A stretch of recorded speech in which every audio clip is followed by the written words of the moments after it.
पनि यही हो, आम नेपाली युवा जनशक्तिहरूले सबैले साथ सपोर्ट गर्नुपर्छ। यो अवस्थामा यो समयमा आउनुहोस्, आज कुनै स्वार्थ बोकेर होइन, स्वार्थ बिना आउनुहोस् कि यो सडकमा, कुनै बाती बनेर होइन, राजावादी गणतन्त्रवादी म यो वादी त्यो वादी छोडिदिनुहोस् के। अब म नेपालवादी हो, म नेपाल आमाको सच्चा सपुत हो, म सच्चा चाहिँ यो देशको चाहिँ नागरिक हो भन्ने हिसाबले आउनुहोस् के सडकमा। एकचोटि आउनुहोस् न, एकचोटि बरु मर्न पनि तयार हौँ। केही छैन, यो देश बन्छ भने हामी 2-4 जना मर्दैमा देश बन्नु पर्यो क्या। तर हिजोको दिनमा जसरी तपाईँको हजारौँ युवाहरू मरे, विभिन्न सत्ताहरू आए, विभिन्न तपाईँको वादहरू आए, जस्तो तपाईँको गणतन्त्र आयो, तपाईँको कुनै समयमा तपाईँको प्रजातन्त्र आयो, कुनै समय बहुदल आयो, नागरिकहरू मरे तर देशले परिवर्तन पाएन। अब परिवर्तनका लागि लडौँ। अब चाहिँ हामी मर्नलाई होइन, भ्रष्टाचारीहरूलाई मार्नलाई आउँ सडकमा भन्नु। कुलमान घिसिङलाई त अब जनताको साथ सपोर्ट छ। अब उहाँलाई तयार भएर बस्नुहोस्।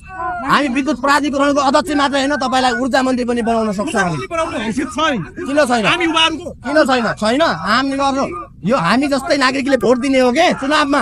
अब बुझ्छन् के, अब ओली जस्ता देउबा जस्ता यी जति पनि छन् नि, यी कुहिएका अनुहारहरू 80 वर्ष 90 वर्ष जो चाहिँ भत्ता समातेर घरमा आराम गरेर बस्नुपर्ने अवस्थामा सत्ता सम्हालेर बसेका छन् नि, यिनीहरूलाई लखेट्ने हो।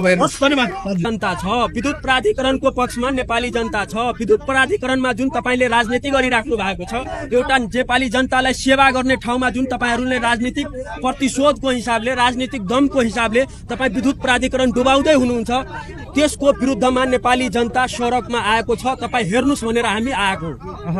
भनेपछि कुनै पनि हालतमा कुलमान घिसिङलाई पुनर्नियुक्त गर्नु भन्ने हो तपाईँहरूको भनाइ? हामीले त कुलमान घिसिङलाई पुनर्नियुक्ति गर्नको लागि आवाज उठाइरहेको छौँ। सडकबाट आवाज उठिरहेको छ, सदनबाट आवाज उठाइरहेको छौँ र न्यायालयबाट पनि हामी आजबाट न्यायालयमा पनि प्रवेश गरिरहेको छौँ। यदि सरकारले यो कुरा सुनेन भने हामी सशक्त रूपमा विकल्पहरू छ।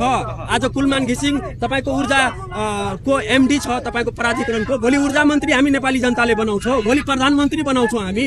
त्यो विकल्प छ नि हामीसँग। हिन्दू धर्म भनेको सबै जात जातिको आफ्नो आफ्नो धर्म संस्कृति हुन्छ नि त, त्यो पहिरन हुन्छ। हिन्दू भनेको खास धर्मै होइन। शिवजीको पालोमा त कपडा लगाउने भन्दा नि मृग चर्म बाँधेर हिँड्ने चलन थियो। अब अहिले धर्मका नाउँमा मृग चर्म खोज्न जाने